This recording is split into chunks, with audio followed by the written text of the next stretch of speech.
What's up, guys? I'm LQ. This is the LQ Review, and this is my season review for the Saved by the Bell reboot, now streaming on Peacock. So, I've already got my review for episode 1, and I filmed a reaction to episode 1 right when I was done, and then I said I was going to watch the entire season, all 10 episodes, and then just give a season review. So this is my season review. And at the end of episode 1, if you've watched that review, you know that I said, I didn't like it that much. I didn't like it that much. Has my perspective changed from episode 1 to episode 10? And I'm happy to say that it's changed quite a bit. I actually liked this season quite a bit. And I think that's because they had more time to flush out the things that I didn't really like in episode 1. So I talked in episode 1 about how they really crammed a lot of stuff in. A lot of storylines in. I've got, I've said this before, I've got no problem with movies and TV shows trying to promote a social message or a political message, be it conservative, be it liberal, be it centrist. I don't care. I think that promoting messages like that are good because it starts conversation and it gets people talking about it. And this show definitely promotes a lot of very progressive ideas. One of the main actors one of the main characters in the show is a transgendered person, played by a transgendered actor. There was a girl who wanted to play on the football team. There was an African American student who didn't want to play sports, who wanted to get involved in drama. There was the idea of African American and Hispanic students being integrated into a rich white school. I mean, there was a lot of so they were attacking the education system, or maybe not attacking, but challenging the education system in that process. They were challenging,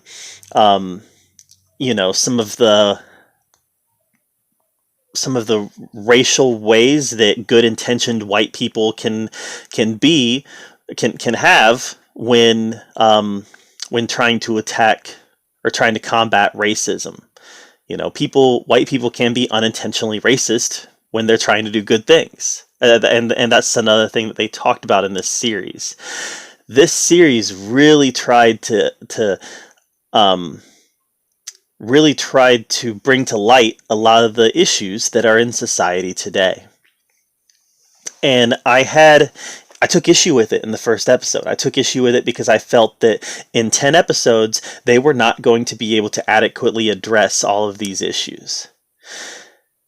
I was wrong. They adequately addressed all of these issues. And they did it by not making the show about it. And that's the way that I like these stories to be told. Is I don't want to watch a show that's about, here's a transgendered person and everything is going to be about this person being transgendered. That's not my story. I'm not into that. But what I am into is the idea of them having a transgendered person in the show and being able to show their experience with the people around them and just have it be accepted. Just present it as, this is a transgendered character. And this person is in the show. And this person is going to have similar experiences as everybody else, but it's going to be different for them because of who they are. And it wasn't about that person being transgendered. That person just was that way. The show wasn't about the girl trying to play football. It was a subplot that led to several relationships happening, that led to some other storylines happening. Guys, this was a very well done, progressive show that was able to tell their story and give their viewpoint without opening our mouths, shoving it down, and saying, you will watch this and you will love it. And they even played upon that liberal idea. There's a part in the movie where the African American boy comes out to sing, and he says, "I'm going to sing a song now," and it was during a rally, it was during a protest, and he was like, "I'm going to sing a song now," and anybody who leaves is racist. And you saw these people, they were putting their cameras away, and then they unpacked their cameras. They're like, "Oh man, I got to stay now." It played to that idea that that there is this certain sect of liberalism that wants to force it down everybody's throat. But the reality is that most liberals that I've come across don't want to force anything down anybody's throat. They just want true equality. And in my mind, true equality is being accepted like everybody else. And this show presented everybody, regardless of who they were. And this was a very diverse cast. This is one of those shows that there was representation from just about every category. But this show presented everybody as equals. And that to me is progress. That to me is progress. As humans, we tend to overcorrect. All right. So for years, there was an agenda in Hollywood to keep gay people out, to keep black people out, to keep minorities out. That agenda existed. And then as humans, we overcorrect. Boom. We overcorrect to where everything has to be that way, and we've got to force it down people's throats. And now we're going back to this place where, yes, representation is very present and it's very real, and it's very needed. Representation is needed. If you don't think representation is needed, watch Wonder Woman with your daughter. First time I watched Wonder Woman with my daughter, I was like, this is important. Representation is needed. But representation, we've truly had progress when a show like the Saved by the Bell reboot can exist. When people are just presented, a diverse cast of characters are presented, and it's not about the diversity, they're just diverse. I thought it was wonderful. And they did such a good job of portraying all of these different diverse aspects of the new Bayside without making it about it. They were subplots, for sure. They were all subplots. But it wasn't Saved by the Bell 2020, the girl who wants to play football. Or it wasn't Saved by the Bell 2020, the transgendered beauty queen. It was just a cast of characters. I was impressed. All right. I know a lot of people want to know about the original cast. What kind of ties did this have to the original cast? The original cast, it wasn't their show, but they were present throughout, especially Mario Lopez's Slater and Elizabeth Berkley's Jesse. They were in I think they were in every episode, especially Slater. Slater was very present, and Jesse was probably just under him in screen time. But they were funny. They picked up their storylines from the original series very nicely, and they were true to character while also showing that they're different now than they were before. Slater isn't as secure as he was before. You know, he's in a place in his life where he's questioning some things about him. Jesse's a doctor, but Jesse, who was always this major feminist, strong person, is now under the thumb of a guy to some degree. And how is she working to get out of that? Is Jessie going to have her strong moment where she realizes, I'm Jessie Spano. I am not going to be under a man's thumb. Is that moment going to happen? Is there still love between Slater and Jessie? That got explored a little bit, and it was nice to have those moments. There were a lot of callbacks to specific episodes of Saved by the Bell. A lot of callbacks where Slater would be like, hey, remember that time this happened? Or remember that time this happened? And you'd be like, as a fan, you'd be like, I remember, I was there with you. And to some degree, the principal was that character. There was this really funny there's this really funny moment where the Principal Todman, played by John Michael Higgins, there's this really funny moment where he was like, "Guys, I went to school with you guys. Don't you remember? I was a part of the gang." And then they actually have flashbacks to episodes from the original series where they inserted him in, and he was there the whole time. He was there the whole time. Like the part where they're making the music video. Slater and Jesse and Kelly, they're making the music video. Off to the side, you see Principal Topman playing the drums. So they inserted him to a bunch of old classic episodes, and you're like, he was there the whole time. And Todman kind of becomes us because we were there the whole time also. A lot of great callbacks, like I said, to the original series. Zach Morris, played by Mark Paul Gosselaar, and Kelly, played by Tiffany Amber Thiessen, they are also in it. Not so much in the beginning of the series. They're in the first episode, and then you've got probably more than half the season without them. Zach and Kelly's son, Mac, is very present. Mac Morris. But Zach and Kelly are barely in it until the last couple episodes. And then they become much more involved. To the point where I would even say that their screen time rivaled Kelly and Slater, or Jesse and Slater, near the end of the season.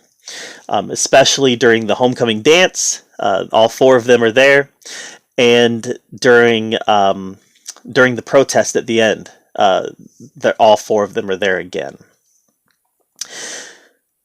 What about Lisa, and what about Screech? Well, Screech was name dropped several times, but he was not in the series. He is living on the space station right now with some guy named Kevin. Does anybody remember who Kevin is? Because they said Kevin like we're supposed to know who he is, but I didn't. But apparently Screech is on the space station right now, living up there, but he was name dropped several times, and apparently there's still to some degree a relationship there. And then Lisa does make an appearance. She's in one episode, and she's. It was nice. It was nice to see Lark Voorhees back playing Lisa Turtle. Still looks the same, still sounds the same, and I'm glad that she's doing much better health wise.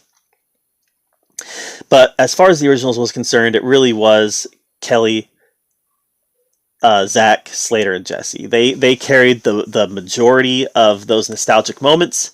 There was a part where they dug up a time capsule from their days at Bayside that was just wonderful. And the episode where all four of them were at the homecoming dance and they dug up the time capsule and all that, it was the only episode that started with the original theme, and it had beats in it that were reminiscent of the original show. Speaking of original cast, you also had Dewey back. Remember Dewey, the teacher? It was great seeing him there. It was great seeing Max back. There's a lot of little touches. The Max is still there, and Max is still working at the Max. And the set itself was very reminiscent of the classic Bayside. The hallway, going down the stairs, the principal's office, it was all very reminiscent of that. It was wonderful, the attention to detail that they paid when creating these sets, creating the Bayside logo. Everything felt Saved by the Bell-ish, to the point where the whole show itself felt very Saved by the Bell-ish. Let me talk about that, though. That is my biggest gripe and my biggest complaint about this show, is the fact that it didn't always feel like Saved by the Bell. There was a lot of talk about there was a lot of sexual innuendo talk. There was a lot of jokes about sex, a lot of joke about drugs, and there was a lot of adult language. There was no F words or anything like that, but there was several instances of adult language being used. Several. And that was kind of off-putting to me, not because I don't like that language. I watch a lot of movies that have that language in it, and I don't judge it poorly because of that language. Guys, one of my favorite movies is Wolf of Wall Street. I've had people watch my videos and say, "Dude, you're kind of a prude." I'm not. I just want some consistency. I want some consistency in stuff. And this didn't always feel consistent with Saved by the Bell. You had the original series, you had the new class, you had the college years, and in none of those did you have language. The college years had some innuendo. but it was all very slight. This had a lot of adult language and adult situations. Now, I know you can make the argument that as the as the fans grow up, the show grew up. You can make that argument, but for me, I really wanted to watch this with my kids after showing them the original Saved by the Bell. I really wanted them to have the experience of watching the new one with me, and there was parts of it that I'm not excited about letting my 6-year-old watch. Not even excited about letting my 12-year-old watch. So that's my biggest gripe and complaint, is that sometimes I feel like it put on the Saved by the Bell clothes, but it wasn't really consistent with Saved by the Bell. They tried to be something that Saved by the Bell wasn't. Only complaint. The rest of the show was pretty marvelous. And I really think that, especially if you were a fan of the original show, you should check this out. There's a lot of fun callbacks. There's a lot of great storylines. There's a lot of social progressive messaging that does it in a very subtle way to where they just present it as is. And I really felt like I just really felt like there was a lot of strong potential for this series moving forward. I do want to see a season 2. I want to see this new cast of kids. I want to see them continue to grow. I mean, they're sophomores this year. We can still get 2 more years before they even have to graduate. I want to see them graduate now. Let's get season 2. Let's get season 3, and then let's see where it goes from there. Because this was a really strong first season, and I did not like the first episode. I didn't. But having seen the whole series now, I would go back and look at that first episode, and I would view it in different context, because the whole season as a whole was very well done. That's my take on Saved by the Bell, the 2020 reboot. What did you think of it? Let me know in the comments down below. I'd love to have a conversation with you about it. Make sure you subscribe to my channel. And as always, thank you so much for joining me here at the OK Review, where we get to talk about all the geeky, nerdy stuff we love to talk about. Until next time, we'll see you guys later.